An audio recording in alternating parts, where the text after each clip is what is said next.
9 கோளும் ஒன்றாய் காண அங்கு கற்பகம் என்னும் கடவுளின் மெய்யில் 9 கோளும் ஒன்றாய் காண அங்கு கற்பகம் என்னும் கடவுளின் மெய்யில் சூரியன் முதலாய் 9 கிரகமும் பலவித குணங்களை கொண்டிருக்கும் எங்கள் கற்பக தருவில் அவை வரும்போது ஒன்றாய் சேர்ந்து பலனளிக்கும்.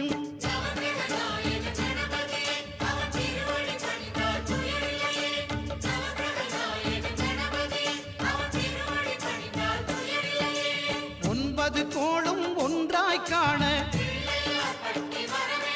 அங்கு கற்பகம் என்னும் கடவுளின் மெய்யில்